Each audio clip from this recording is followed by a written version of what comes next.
Bismillahirrahmanirrahim. Assalamualaikum warahmatullahi wabarakatuh. Video kali ini kita akan membahas secara singkat terkait unsur-unsur hadis. Unsur-unsur hadis itu terdiri dari sanad, matan, dan rawi. Nah, kita perlu tahu apa itu sanad. Sanad yakni sandaran, itu secara bahasa. Nah, secara istilah, sanad adalah silsilah, urutan para perawi yang mengutip dari sumbernya. Jadi maksud dari sanad ini adalah urutan orang-orang di mana ia mengutip, di mana ia mengambil berita dari sumber utamanya. Seperti kalau dalam kehidupan sehari-hari, kalau kita mendengar sebuah kisah ataupun mendengarkan suatu berita ataupun mendengar gosip, tentunya kita akan bertanya, dari mana berita itu? Dari mana gosip itu kita dengar? Jadi kita di sini menyebutkan nama, berarti kita sudah menyandarkan satu berita itu kepada orang tersebut. Jadi ini yang kita maksud dengan sanad. Kita menyandarkan, kita mengutip, kita mengambil suatu berita dari orang lain. Itu maksud dari sanad. Nah, selanjutnya matan. Matan itu adalah singkatnya adalah isi dari isi hadis, isinya. Atau materi berita yang berupa perkataan, perbuatan, atau takrir Nabi yang terletak pada akhir sanad. Jadi intinya adalah matan itu adalah isi dari hadis itu. Isi yang memuat apa yang dibahas dalam hadis itu. Baik itu terkait ibadah, baik itu terkait akhlak, dan apapun itu yang maksud dari matan adalah isinya. Selanjutnya, rawi. Rawi berarti memindahkan. Secara bahasa berarti memindahkan. Namun secara istilah, rawi adalah orang yang meriwayatkan atau menyampaikan periwayatan hadis dari seorang guru kepada orang lain dan kemudian dihimpun dalam kitab hadis. Maksud dari rawi ini adalah di mana seseorang ketika mendapatkan satu berita, dia menyampaikan, meriwayatkan. Itu maksud dari rawi. Dia orangnya. Rawi itu dia orangnya yang menyampaikan satu berita kepada orang lain. Itu adalah rawi. Supaya lebih jelasnya, karena kan di sini sanad dan rawi itu ada sedikit persamaan. Karena kita susah membedakan mana itu sanad, mana itu rawi. Ini saya sudah ambil contoh hadis. Ini contoh hadis yang lengkap karena ada susunan orangnya. Dan ini matannya. Rasulullah bersabda, dua nikmat yang sering dilupakan oleh kebanyakan manusia adalah kesehatan dan waktu luang. Ini jelas matannya. Tapi ini disebut juga sanad, tapi bisa juga kita sebut sebagai perawi. Bagaimana caranya kita untuk membedakannya? Kalau ini kita lihat sebagai sanad. Al-Abbas bin Abdul Azim Al-Anbarid telah menceritakan kepada kami. Safwan bin Isa telah menceritakan kepada kami dari Abdullah bin Said bin Abu Hind dari ayahnya. Dia berkata bahwa saya mendengar Ibnu Abbas berkata. Ini adalah susunan sanad.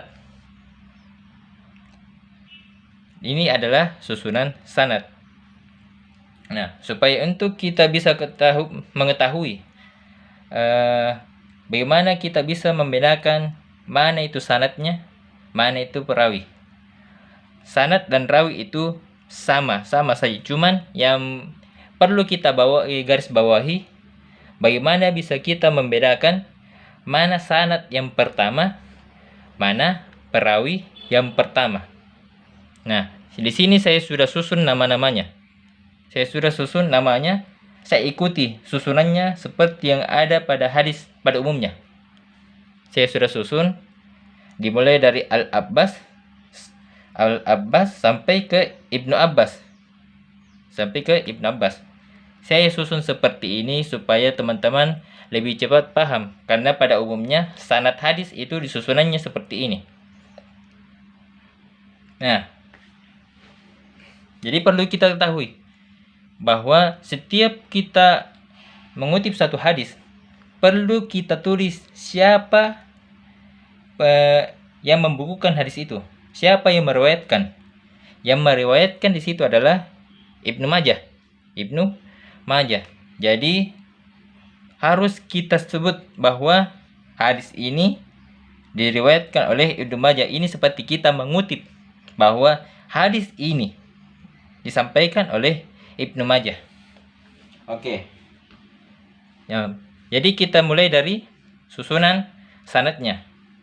Oke, kita mulai dari sini. Dia di sini kita garis dulu supaya bisa kita urutkan yang mana sanad pertama dan perawi pertama. Kita mulai dari sanad terlebih dahulu. Ini urutan sanadnya. Dan juga perlu kita tulis Ibnu Majah itu, kenapa Ibnu Majah bisa menuliskan hadis tentang dua nikmat ini? Karena Ibnu Majah mendapatkan dari Al-Abbas. Jadi kita tulis di sini Ibnu Majah. Nah, kita mulai dari sanad pertama. Ibnu Majah bisa menyampaikan hadis itu kepada kita. Hadis ini bisa sampai kepada kita, atau bahkan hadis ini bisa dibukukan oleh Ibnu Majah. Oleh siapa? Dari mana Ibnu Majah ini bisa mendapatkan hadis tersebut? Nah, kita tahu bahwa Ibnu Majah dia menyandarkan sanad pertamanya. Dia sandarkan hadis ini dari Al-Abbas. Nah, dia sebagai sanad pertama Al-Abbas. Jadi Ibnu Majah bisa mendapatkan hadis ini dari siapa? Dari Al-Abbas. Jadi Ibnu Majah bisa mengatakan bahwa saya mendapatkan hadis ini dari Al-Abbas. Jadi dia sudah menyandarkan hadis ini kepada siapa? Kepada Al-Abbas. Begitu juga Al-Abbas. Dari mana Al-Abbas ini bisa mendapatkan hadis ini? Al-Abbas pasti mengatakan bahwa saya mendapatkan dari Safwan. Dia mendengarkan karena Safwan telah menceritakan kepada kami. Berarti Safwan menceritakan hadis ini kepada Al-Abbas. Jadi dia sebagai orang kedua yang disandarkan. Orang yang sanad kedua. Begitu juga ini sanad ketiga. Dia sanad ketiga bahwa Safwan ini dia mendapatkan hadis ini dari Abdullah. Ya, begitu juga dengan ayahnya. Di mana Abdullah ini bisa mendapatkan hadis ini? Karena dia menyandarkan hadis itu kepada ayahnya. Siapa ayahnya? Sa'id bin Abu Hind. Berarti ayahnya itu Abdullah, yakni Sa'id bin Abu Hind. Terus Sa'id bin Abu Hind mendapatkan hadis dari mana? Dia mendapatkan hadis itu dari Ibnu Abbas. Jadi dia sanad kelima. Nah, disinilah Ibnu Abbas mendapatkan hadis itu langsung dari Rasulullah Shallallahu Alaihi Wasallam. Jadi kita bisa lihat urutan sanadnya mulai dari 1 sampai ke terakhir itu dia berurutan sampai kepada Rasulullah Shallallahu Alaihi Wasallam. Sampai kepada Rasulullah Shallallahu Alaihi Wasallam. Terus bagaimana kalau rawi?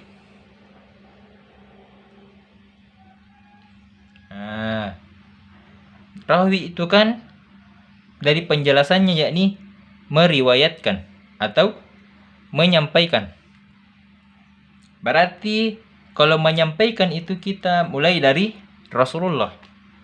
Rasulullah menyampaikan hadisnya. Dua nikmat yang sering dilupakan oleh kebanyakan manusia adalah kesehatan dan waktu luang. Nah, Rasulullah sebagai sumber pertama, dia meriwayatkan hadisnya kepada siapa? Tentunya kepada Ibnu Abbas. Dia sebagai perawi pertama. Karena Rasulullah Shallallahu Alaihi Wasallam meriwayatkan, menyampaikan hadisnya kepada Ibnu Abbas. Jadi bisa dikatakan bahwa perawi pertama yang mendapatkan hadis itu adalah Ibnu Abbas. Dialah orang pertama yang akan menyampaikan hadis Rasulullah Shallallahu Alaihi Wasallam. Jadi Rasulullah menyampaikan hadisnya kepada Ibnu Abbas, sehingga selanjutnya dia berurutan. Ibnu Abbas meriwayatkan kepada Sa'id bin Abu Hind. Nah, dia perawi kedua. Kemudian Sa'id bin Abu Hind menyampaikan kepada anaknya, yakni Abdullah. Abdullah menyampaikan kepada Safwan. Safwan menyampaikan kepada Abbas. Dan terakhir, dia menyampaikan hadisnya kepada Ibnu Majah. Maka dialah disebut sebagai perawi terakhir, atau disebut juga sebagai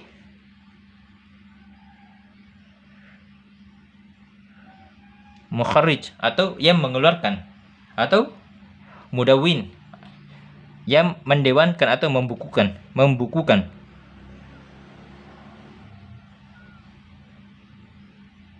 Ini sebutan bagi Ibnu Majah. Mukharrij atau mudawwin, dia yang mengeluarkan hadis itu hingga sampai kepada kita, ataukah mudawwin, yang menyampaikan, yang membukukan, yang mendewankan hadis itu sehingga bisa sampai kepada kita. Inilah urutan contoh. Mengenai unsur-unsur hadis yang ada dalam hadis, unsur-unsur dalam hadis. Mulai dari sanad, kita tahu bahwa sanad itu dimulai dari Ibnu Majah, bahwa Ibnu Majah mendapatkan hadis itu dari mana? Ia mendapatkan hadis dari Abbas bin Abdul hingga sampai ke Ibnu Abbas. Kemudian kalau rawi itu dia meriwayatkan, sehingga Rasulullah Shallallahu Alaihi Wasallam itu dia menyampaikan hadis sebagai sumber utama. Kemudian orang yang pertama kali meriwayatkan kepada orang lain, yakni Ibnu Abbas, dia menyampaikan kepada muridnya atau siapapun dia. Seperti contohnya ini ayahnya, atau ayah dari Abdullah. Dia sebagai perawi kedua, perawi ketiga, keempat, kelima, sampai ke terakhir. Dialah periwayat terakhir. Dia menyampaikan hadis itu kepada kita. Dia yang menyampaikan hadis ini kepada kita, sehingga kita bisa mendapatkan hadis, semua hadis hingga saat ini, karena ada peran dari seorang mukharrij atau seorang mudawwin. Dan untuk jumlahnya tidak mesti ada 5. Mungkin ada saja yang bahkan sampai 4 orang saja, ataukah bahkan lebih dari 5, 6, 7. Tapi yang pasti di sini saya mencontohkan bahwa kita bisa membedakan mana yang dibilang sanad, mana yang dimaksud dengan rawi. Mungkin seperti itu. Sekian, terima kasih. Assalamualaikum warahmatullahi wabarakatuh.